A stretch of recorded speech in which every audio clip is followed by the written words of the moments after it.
The No Man's Sky Frontiers update just dropped this morning, and right here in the LZ, I've got the patch notes, general information, and first impressions. Keep it locked.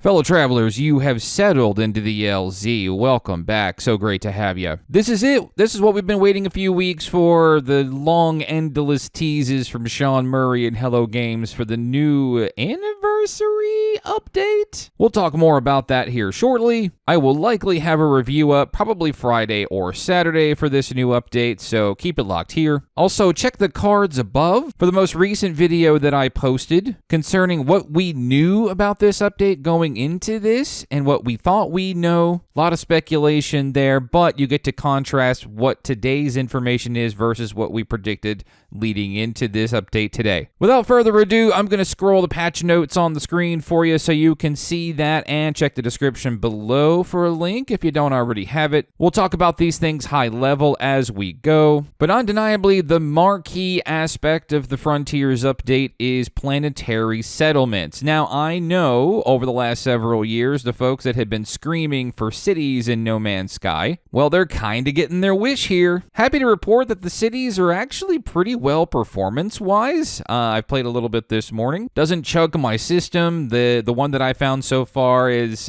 not super complex, and there's quite a few NPCs roaming around. I do have a very, very, really sort of newish gaming laptop with some pretty modern hardware in it, so your mileage may vary on consoles. I'll also be playing this update on my PS5 majorly for my review, but finding your own settlements is pretty key. As a matter of fact, I got a warning pretty much as soon as I got into space for like a distress signal to take me directly to one. I had to travel a star system over to get there, but it was fairly easy to find. Not sure exactly what triggers that because I tried to do a new creative save and nothing came up, so I'm not exactly sure what the conditions are for what conditions you have to meet for that to pop up for you. I'm sure we'll discover that together as the day goes on. But it's really cool to see the sort of unique angle that they're going with this sort of procedural generated small settlements. The interiors and exteriors are procedural generated as well, which I think is really cool. Sean, you're getting more and more closer to this whole procedural generated planet-side type of thing, right? I can see dungeons in our future, I'm just saying. This update gives more save slots. Also, I want to point out that they're sort of scratching the surface at a cross-save type of thing. I know there are several of us that play on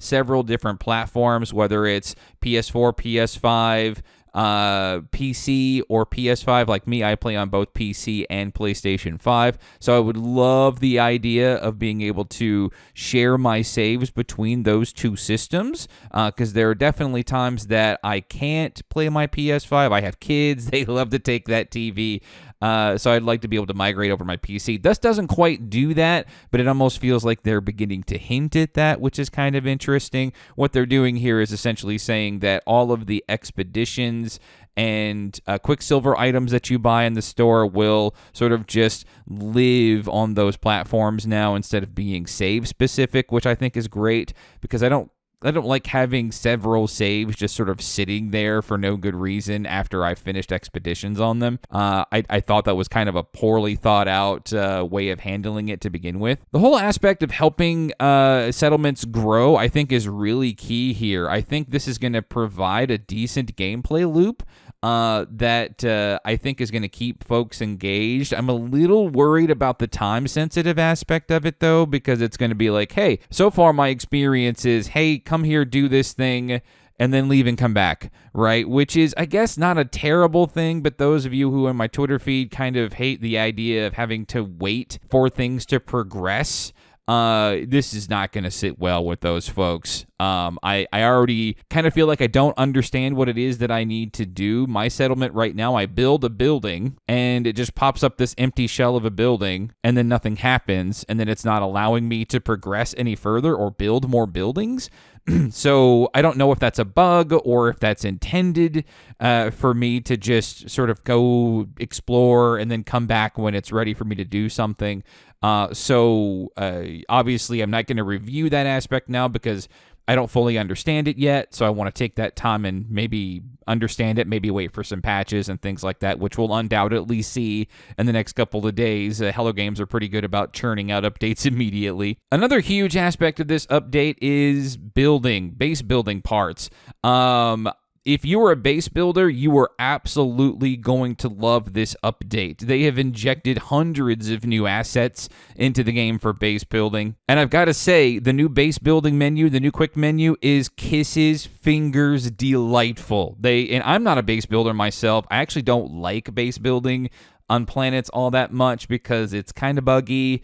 It doesn't allow me to, at least historically, hasn't allowed me to build the way I want to, especially without making my PS4 or PS5 sort of chug frame rate wise. It's kind of annoying. So this is kind of why I keep my bases and my freighters for traveling purposes. But just looking here, these bases are quite unique and these new parts are kind of cool.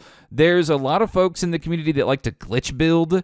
The fact that you can turn off base item snapping is going to be huge for a lot of these builders. They're going, be ready to see some crazy stuff being built that probably was not possible before, or at the very least was very sort of tedious to build. This is going to make life easier for those folks. Pretty excited to see that. The update also brings Steam trading cards and badges. I'm kind of wondering now, did the game never have Steam trading cards before?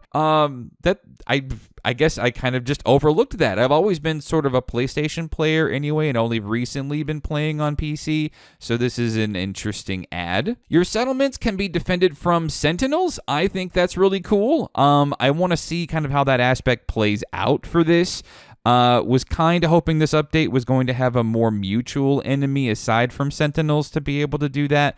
But I mean, I guess while we have sentinels, then we have sentinels to be able to do that. So what's really cool also is being able to manage sort of how the settlements deal with sentinels or kind of stays off the sentinels' radar. Again, I've yet to play with that more directly, so more on that when I understand it more. Speaking of settlers are kind of their own people. They speak in their own languages, though, unfortunately. So if you don't really understand their languages, you're not going to really get much from them, but you can get their thoughts, right? I walked aside one and it says it's like they're composing a poem, or they're relaxing before work, or feeling friendly, right? It's kind of interesting. I mean, I kind of want to see how that works into the whole settlement dynamic, right? Seems like a majority of my settlement right now at this very moment is largely unhappy, so I guess that's on me, the overseer, to manage and improve that. Lots of Twitch drops and rewards are also part of the update. Resolving citizen disputes, I've seen a couple of these already.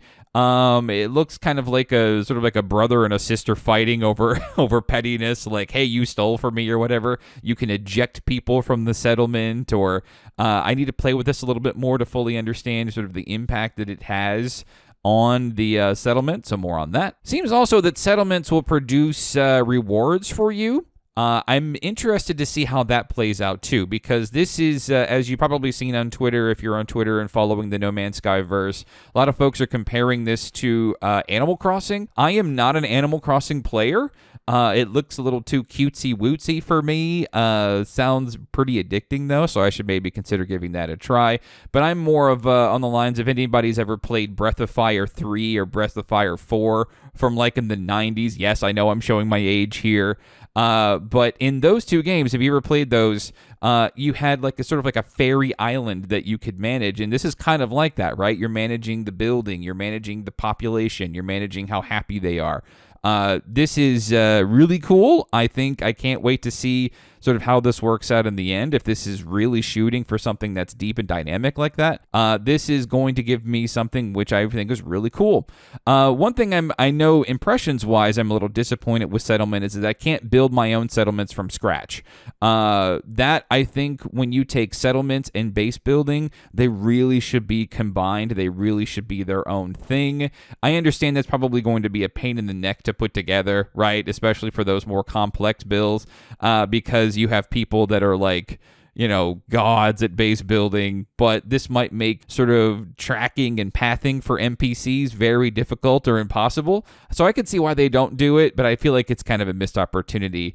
I would love to at least be able to build my own settlements from scratch. So I think it's certainly possible. It's probably something they're aiming at. Right now, you're just able to find and locate settlements and manage them, the ones that are already existing. Neither here nor there, but I think there's a lot of opportunity that could be added. Another huge aspect of this update is the launch of Expeditions Season 3. I know a lot of us were waiting on that. I think Expeditions was actually kind of cool. It was one of the more reasons why I actually picked up and played No Man's Sky pretty regularly, was it gave me a little bit of a carrot of the stick to chase.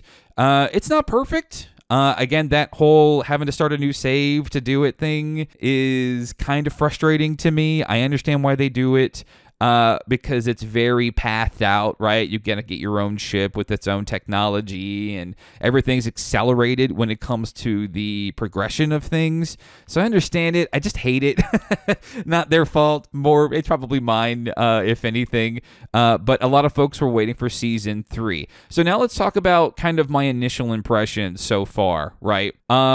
This does not quite feel like an anniversary update in scope, to me so far. And I know there are some things that are rumor-wise that did not happen with this. Obviously, settlements/cities was definitely one of those rumors, so I would say that was definitely on point on managing civilization and things like that, so that was correct.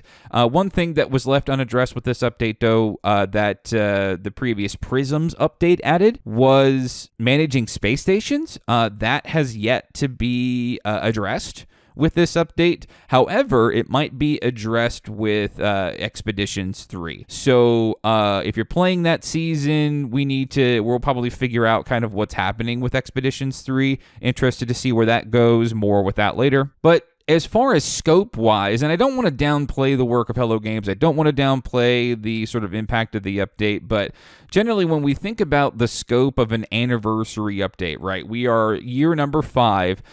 Frontiers is definitely on the lighter side when it comes to scope. There is a crap ton of base building assets that they added for that, so there's definitely what they did with Origins in adding a bunch of new world assets and things like that, they sort of did with base building this time. So when you think about the 3 main pillars of this update being settlements, base building, some effects work and things like that. So they made some improvements on the effects work. So those things are great, but this definitely feels more like a Desolation size update than anything. If you know me, you know I loved Desolation. Still my favorite update next to the next update that was on year number 2. So far, that's the information for the Frontiers update. Look forward to a review, hopefully landing in the next few days as I sort of try to wrap my head around this update, try to get some hands-on time with it, understand it a little bit deeper. Excited for new No Man's Sky updates. Look for more information from the LZ, and thank you for joining.